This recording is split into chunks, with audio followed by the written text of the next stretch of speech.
Today, we're going to trace the history of something incredibly dark and complex, anti-Semitism in Europe.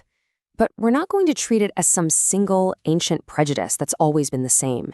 No, the key to understanding it is to see it as an ideology, almost like a virus of ideas that has mutated and changed over the centuries to stay just as dangerous. So that's the big question, right? How did it survive? How has this hostility managed to adapt and stick around through completely different eras of human history? Well, the answer is all in its ability to change its shape, to change its very justification for existing. So here's our roadmap. We'll start by defining what we're actually talking about. Then we'll dive into its religious roots.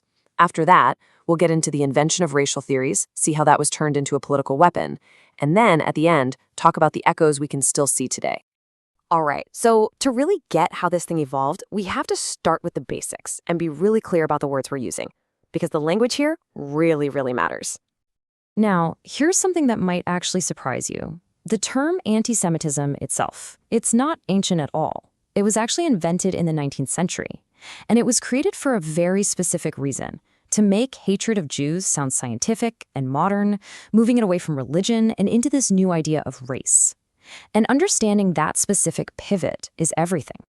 And this chart just lays it out perfectly. For centuries, the hostility was religious. We call that anti-Judaism. It was based on the idea that the Jewish faith was wrong, and the so-called solution, from the Christian point of view, was for Jews to convert. But modern anti-Semitism, it completely changed the game. It was based on race. The core belief wasn't that Jews believed the wrong thing, but that they were the wrong thing, an inherently dangerous people. And the solution was no longer conversion. It was to get rid of them. Okay, so let's rewind the clock. Before race was ever part of the conversation, this hatred was all rooted in faith, in religious doctrines that set the stage for centuries of persecution. In early Christian Europe, the main charge leveled against Jews was something called deicide. Basically, the accusation that they were responsible for the death of Jesus. And this one theological argument was powerful enough to define an entire people as outsiders, as the villains in the Christian story. It really set them apart. And, this wasn't just some philosophical debate. It had brutal, real-world consequences. You can literally see it escalating on this timeline. It starts with mob violence during the First Crusade, then it becomes official policy, forcing Jews to wear special clothing. And eventually, it leads to them being expelled from entire countries, like England and Spain. So the cumulative effect of all this was just devastating. Jewish communities were pushed into segregated areas, into ghettos. They were often banned from owning land or joining guilds, so they were forced into roles like moneylending. And this total isolation made them the perfect targets for these absolutely grotesque conspiracy theories, like the blood libel, this horrific, false story that Jews murdered Christian children for their rituals. And this brings us to the 19th century. And this is the moment where this old religious prejudice goes through a really profound and dangerous mutation. So you're in an age that's completely obsessed with science, with categorizing the natural world. Well, thinkers started to apply those same ideas to human beings.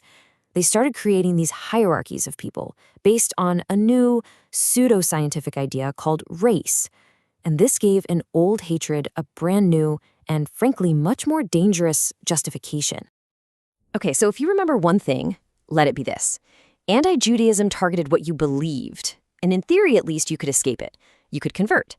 But racial anti-Semitism, it targeted who you were. It was about your blood, your biology. It argued that being Jewish was a permanent, unchangeable fact. There was simply no way out. And I mean, you can hear it right from the source.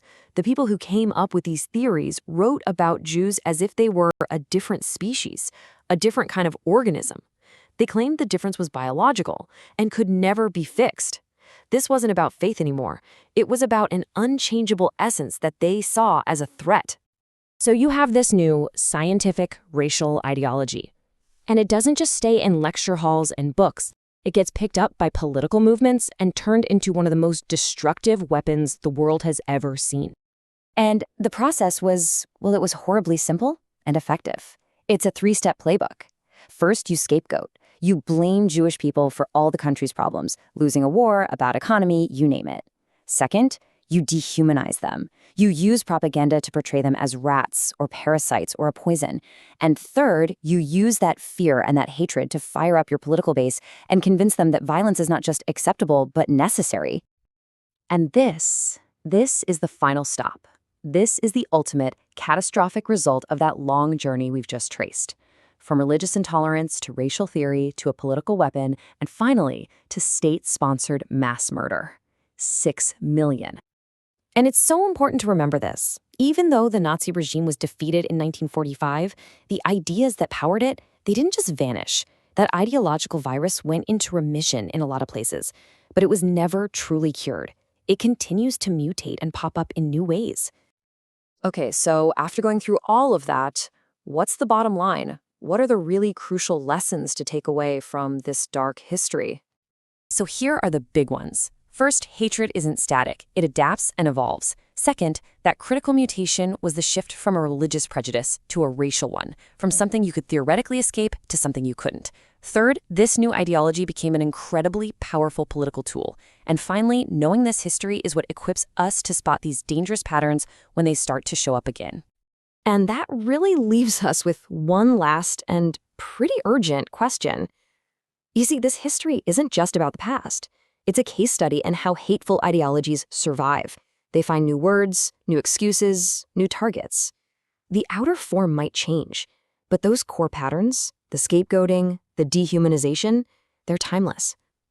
So the real question for all of us is, what echoes of this history can we hear in the world around us right now?